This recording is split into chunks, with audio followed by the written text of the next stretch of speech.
Hey guys, I'm going to do number 2 on the white sheet that was handed out to you. This is just extra practice. Hopefully yesterday, if you did your e-learning assignment, this should look familiar. I am just doing a video of me explaining it, just in case any of the explanations you saw were a little confusing since it was a different way of explaining it. But hey, if you understood the ways you watched yesterday, by all means, go for it. I'm going to go through the steps on the cheat sheet that I gave you for the last quiz. Remember, the only difference is these are not equations, these are inequalities. And again, we've dealt with these before.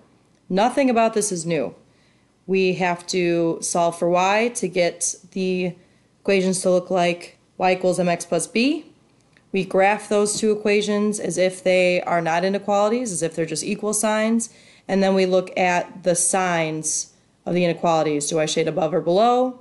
Are they dashed or solid? And then again, the only difference from when we did that previously and now is that we're not just finding one solution, we're finding where the two solutions intersect. That's where we make those kind of hairy lines or whatever. So first thing I'm going to do is solve for y. So remember, to get y by itself, and again I apologize if this is hard to see, it's really hard to freehand. I'll try to type, probably is better. But we're trying to solve for y. There's a 4x in the way, and yes, there's that -4 out front of y, but let's get rid of this first. Way easier to get rid of that first. So I'm going to subtract 4x from both sides. And this is a mistake I see a lot, guys. It's not -4, it's 4x. That's coming with it. I want to get rid of that whole thing. A lot of you forget that x, and a lot of mistakes happen after that. 4x comes together. It is a package deal. Okay, so when I subtract 4x from both sides, I cross out the 4x from here, since 4x minus 4x is just 0. And then over here, I'm going to be left with, I'll type this part. Let's be that. Okay, 18. So on the left side, I'm going to be left with -4y is greater than or equal to, I'll just kind of go like this. I know it's kind of confusing. Greater than or equal to -4x minus 16. And I'm doing that, I'm putting that -4x first because, again, my goal is y equals mx plus b, and right now it's not looking like that at all. So I'm going to make this a little easy for you and actually draw that in. Let's see. Okay. Let's put that... Okay, so let's do this. Oh man, it's tough to freehand, sorry. So -4y is greater than or equal to that -4x minus 16. And now the only thing I have to get rid of is that -4. So remember, you got to divide -4 by everything. So -4, and it's not just 4, it's -4. Again, that negative belongs to the 4. You can't just ignore it. -4 on all of the terms.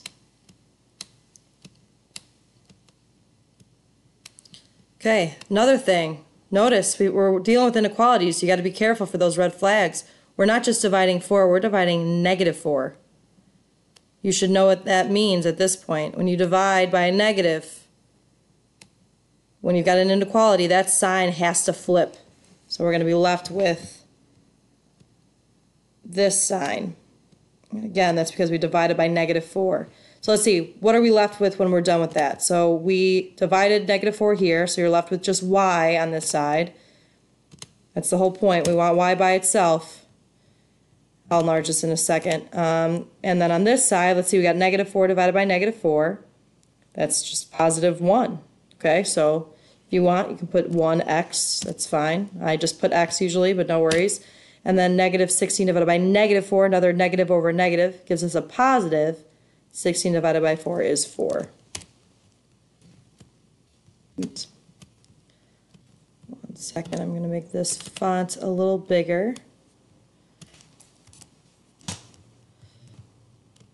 Okay.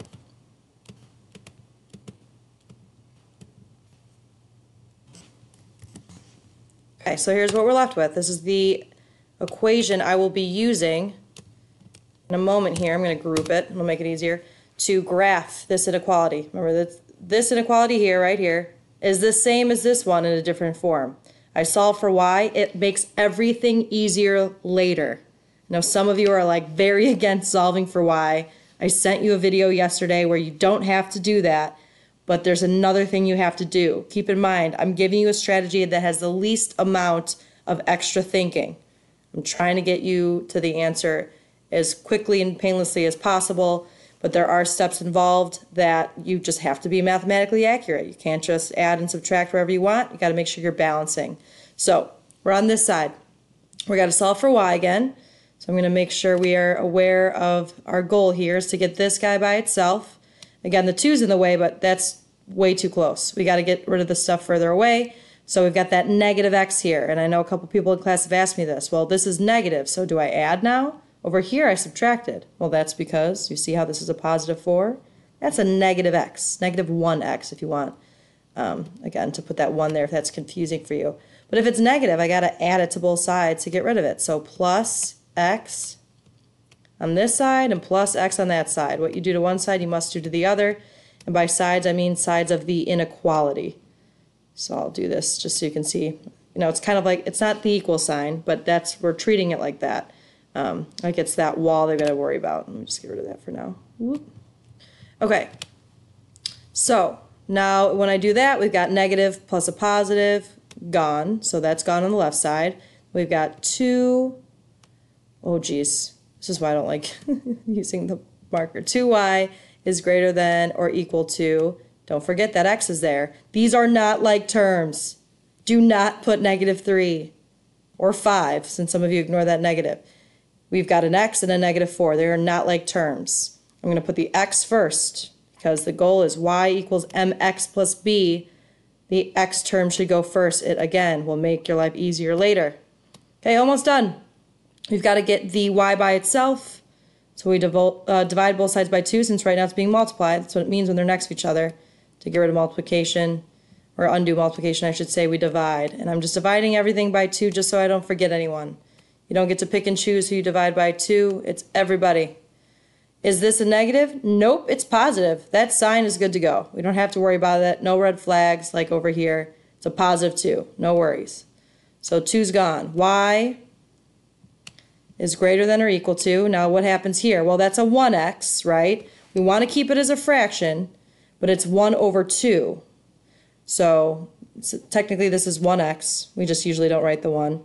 And just to make it look like what you're used to, I'm going to write the 1 over 2 on its own, then the x. And these are the same thing. It's just rewriting it so it looks like we can see m. You can see the slope way more obviously. Okay, and then minus 2 over 4, that's minus 2. Or sorry, 4 over 2. 4 divided by 2 is 2, but it's negative. Negative 4 divided by 2 is negative 2. All right, these are my 2 equations. That was the hard part. And again, the more you do these, seriously guys, the more you do these, the quicker they get. There's really no other trick. So I'm going to copy these, go to the next page. It's time to graph them. Okay, so we'll graph the one on the left in red, since there's already part of it that is red. That's sign flipped. Okay, again, this is y equals mx plus b. Here's your b term. That's where you begin. So begin at 4 on the y-axis. 1, 2, 3, 4. Here we go. And then I'm going to go up 1. Well, what do I do? There's no fraction. Okay, well, make it a fraction. I can always put it over 1. So I'm going to go up 1 over 1. You can do that as many times as you want. You really only need to do it twice, but just be very, very careful that you use your ruler and draw your line through it as accurately as you can. I'll tell you right now, it's really weird on a computer. Don't forget those arrows. You got to tell those people that it's an infinite line. Or a line, lines are always infinite, but get what I'm saying. So the next thing, did I do this right? First of all, is this supposed to be solid? Yeah. It's less than or equal to. Remember, that means I'm good to go. The line is solid. If that equals to is not there, if it was just the less than, we would have a dashed line. But what that equals to means it's solid. So we're good there. Now, where do I shade? Well, less than or equal to. Remember, the whole point of solving for y is so I don't have to think about it. Less than, below. Okay, so I'm going to use some red pen. Here we go.